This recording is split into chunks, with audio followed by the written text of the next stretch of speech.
Halo guys, assalamualaikum warahmatullahi wabarakatuh. Terima kasih yang udah stay sana channel yang Sam Official lagi. Semoga kalian selalu sehat. Berkah Allah untuk kita semuanya. Gimana kabar kalian sehat? Alhamdulillahirobbilalamin. Kasih semua orang selalu kasih mendoakan yang lagi sakit Allah sehatkan. Teman kasih yang berjuang dalam memajikan tentunya diberikan kekuatan sampai finish. Teman kasih yang bahagia juga tentunya. Jangan lupa bersyukur. Ya ampun.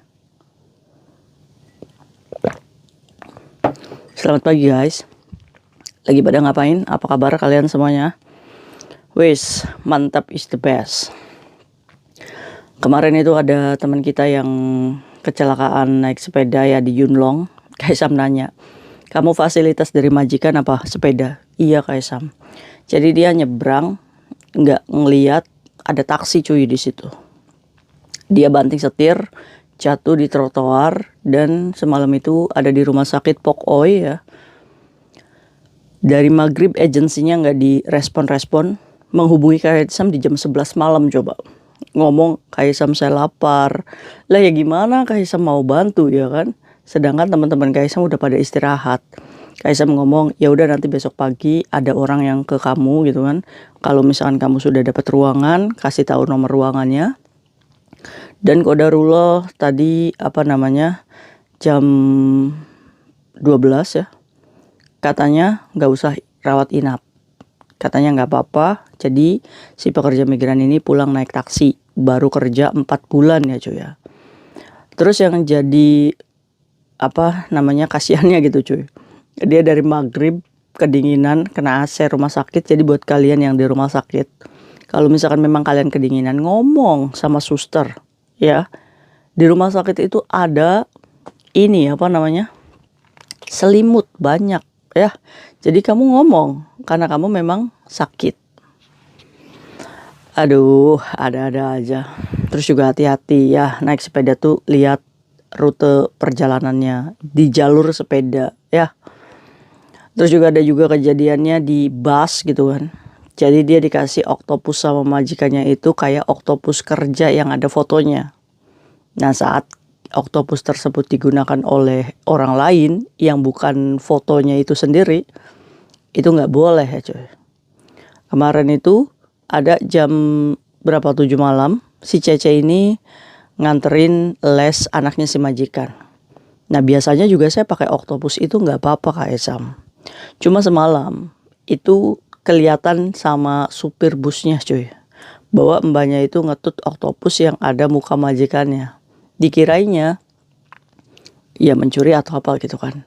Akhirnya supir bus ini melaporkan ke polisi.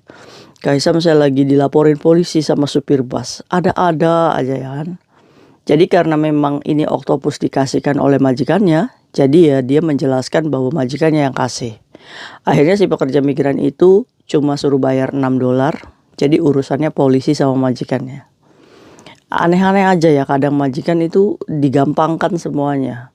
Padahal dia itu ya tahu aturan Hongkong itu nggak boleh kayak gitu. Bener nggak sih? Ampun. Ya boy. Hari ini juga kejadian lagi ya di Samsipo. Ini yang kalian share ke Kaisam. Dibahas dong Kaisam. Ini ditemukan mayat yang meninggal dunia karena lemas ya cuy ya. Ini kejadiannya di Samsipo, di Jalan Chungsawan, di perumahan Hangmun ya. Ini ditemukan 2 mayat ya cuy. Yang pertama seorang ibu umur 85 tahun, dan yang kedua laki-laki yang diduga ini adalah adik dari yang melakukan pembunuhan ini.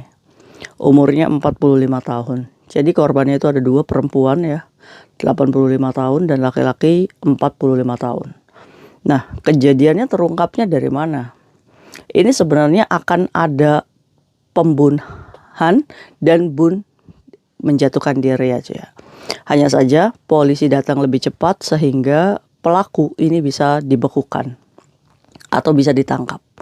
Ini bermula dari Dinas Kesejahteraan Sosial Hong Kong cuy, di mana ada beberapa rakyat Hong Kong gitu kan yang mengalami gangguan mental, yang membutuhkan pengawasan dinas sosial. Nah ini setiap minggu atau setiap bulan gitu kan ada jadwal kunjungan coy. Dimana bolos nih yang yang ada jadwal kunjungan itu yang laki-laki umur 45 tahun. Interview lah cuy biasa. Kesehatan mentalnya bagaimana, ya kan? Ini dipantau oleh pemerintah Hong Kong. Saat dihubungi itu bolos ini. Nggak datang sesi konseling. Akhirnya dinas sosial ini merasa harus kunjungan. Kenapa ini faktornya? Kok nggak datang? Ibaratnya kan kayak gitu ya. Saat dinas sosial ini datang ke rumahnya, diketuk pintunya beberapa kali, tidak menjawab ya kan. Karena memang di laporan dinas sosial ini bahwa mereka ini keluarganya ada problem, sehingga melaporkan kepada pihak berwenang ya. Saat dibuka nih oleh damkar ya kan, dan mengejutkan. Di situ ditemukan seorang laki-laki yang tadi itu, yang sebenarnya ada konseling dengan dinas sosial, 45 tahun tergeletak karena lemas ya cuy ya. Tidak ada luka, cuma meninggal karena lemas gitu kan. Nah itu diduganya, itu dicekik ya cuy ya. Dan perempuannya ini beda dengan perempuannya yang umur 85 tahun yaitu ibunya. Itu banyak luka-luka di leher ya cuy. Nah, apa senjata yang digunakan? Ini ditemukan gunting yang dilempar di bagian rumah belakang dan menjatuhi kanopi ya cuy ya. Ya kan? Kenapa bisa ketahuan? Karena saat polisi ini menyelusuri gitu kan seluruh ruangan tersebut, ternyata ditemukan seorang perempuan itu diduga kakak dari laki-laki ini, otomatis umurnya di atas 45 tahun ya. Itu akan menjatuhkan diri cuy lewat balkon rumah ya. Untungnya petugas datang lebih cepat gini kan. Jadi akhirnya ditangkap dan dibekuk. Dan langsung dibrongkos kain hitam mukanya, terus dibawa oleh mobil polisi. Nah ini kejadiannya di lantai 8 ya cuy ya. Jadi keluarga di rumah itu tinggalnya itu 4 orang. Yaitu tadi ibu yang 85, kakak laki-lakinya yang umur ibunya yang 85, kakaknya yang 45. Dan ini kakak dari laki-laki ini sebenarnya sudah menikah.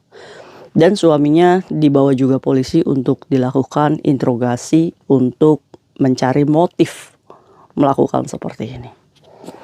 Karena melihat background adanya dinas sosial, jadi diduganya ini adalah kesehatan mental yang terganggu.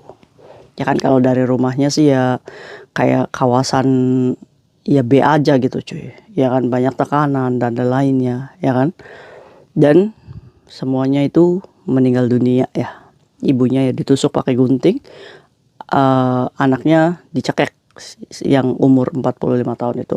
Ya sekali lagi tenaga laki-laki yang nggak ada. Karena apa? Karena memang yang 45 tahun ini mengalami gangguan mental ya cuy ya. Ini cukup ramai karena pelakunya belum sempat menjatuhkan diri. Nah itu kejadian di Sam Sui Po yang kalian pengen Kaisang bahas ya. Yaitulah keadaan Hong Kong saat ini ya cuy ya. Di saat kita berusaha untuk meminta gaji naik tinggi gitu kan. Sedangkan pemerintah juga menghadapi konflik masyarakatnya yang banyak kena gangguan-gangguan mental seperti ini. Ia tidak menutup kemungkinan juga majikan kita juga sebenarnya kena mental ya cuy ya. Hanya saja mereka masih memiliki sejumlah tabungan mungkin yang bisa membuat survive. Sehingga lampiasannya cuma marah-marah sama kita. Padahal tekanan mentalnya orang sini itu tidak sekuat yang kita pikirkan kemengoknya mereka ya cuy ya. Nah kira-kira nih kalian nih bagaimana? Apakah kalian masih mampu untuk bertahan bekerja di Hong Kong? Wes, mantap, is the best. Nah itu mungkin berita yang mungkin Kaisang bisa bahas dengan kalian ya, yang kepo-kepo. Semoga ini bisa memenuhi rasa kekepoan kalian. Oke, jadi ini orang lokal ya. See you next video, bye bye. Assalamualaikum warahmatullahi wabarakatuh. Bye.